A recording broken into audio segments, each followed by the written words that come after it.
কোন নেশাখোর নিজের থেকে মদ খানা, মদের বোতল শুরু করে নাই, তারে কোনো না কোনো দুষ্ট বন্ধু শয়তান তারে এই মদের আড্ডায় নিয়ে গেছে, নারীর ফাঁদে ফেলে দিছে, সস্তা প্রেমের ফাঁদে ফেলে দিছে। এই জন্য বাপ, আমিও আফসোস করতে হবে, আপনিও করতে হবে। জওয়ান বুড়ো প্রত্যেকে মন্দ সঙ্গী, অসৎ সঙ্গী, যে তোমারে নষ্ট করে দিছে, যে তোমারে চরিত্রহীন বানিয়ে দিছে, তার কথা মনে পড়বে আর তখন আফসোস করবে, হায় যদি তাকে বন্ধু না বানাইতো।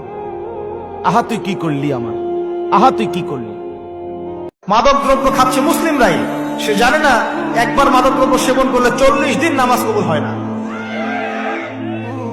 কেউ যদি মাদক দ্রব্য সেবন করে এবং এই অবস্থায় সে মৃত্যুবরণ করে, রাসূলুল্লাহ সাল্লাল্লাহু আলাইহি ওয়াসাল্লাম বলেছেন তাকে আল্লাহ পাক তিনাতুল খাবাল পান করাবে। সাহাবীরা জিজ্ঞাসা করছেন, তিনাতুল খাবাল কি ইয়া রাসূলুল্লাহ? নবীজি বলছেন, এটা জাহান্নামীদের রক্ত, মাংস, পুজের একটা মিশ্রণ, একটা পানীয়। আমরা কি খেতে চাই? আজকে থেকে তওবা করবেন, কোন রকম মাদক দ্রব্যের সাথে সংশ্লিষ্ট থাকবেন। আল্লাহ পাক হেফাজত করুন, আমিন। সিগারেট খুর মনে করে গাঁজাখোরের চাইতে ভালো, গাঁজাখোর মনে করে মদখোরের চাইতে ভালো, মদখোর মনে করে হিরোইন চাইতে ভালো, হিরোইন খোর মনে করে টিকটিকির লেজ খাওয়ার চাইতে ভালো। আমার মতো জামশেদ মজুমদার হুজুর মনে করে দাড়ি টুপি রাখা সব চাইতে ভালো কাজ, কিন্তু মানুষের সাথে দুর্ব্যবহার করা খারাপ কাজ না। এখানে প্রত্যেকটা রুগী চায় ডাক্তার হিদায়েত, ডাক্তার চায় যে ম্যাজিস্ট্রেট তার পরীক্ষার নকল ধরেছে তার হিদায়েত, হুজুর চায় মাহফিল কমিটির হিদায়েত, কারণ টাকা কম দিছে। মাহফিল কমিটি চায় হুজুরের হিদায়েত, টাকা কন্ট্রাক্ট করা ছাড়া আসতে চাচ্ছে না।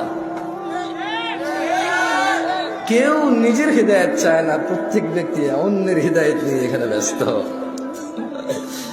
এখানে যারা সিগারেট খান ছাড়তে পারেন না, আমি আপনাদেরকে একটা কথা বলবো, মাথায়টা বসান। আপনি রমজানে যদি 10টা 11টা 12টা 1টা 2টা সিগারেট না খেয়ে থাকতে পারেন, আপনি আগামীকালকেও চাইলে সকাল 10টা 11টা 12টায় সিগারেট না খেয়ে থাকতে পারবেন। কারণ আপনি যদি না পারার হতো, রমজানও পারতেন না। আপনি যেহেতু রমজানে পেরে দেখিয়েছেন, একটু চেষ্টা করলে আপনি 11 মাসও পারবেন।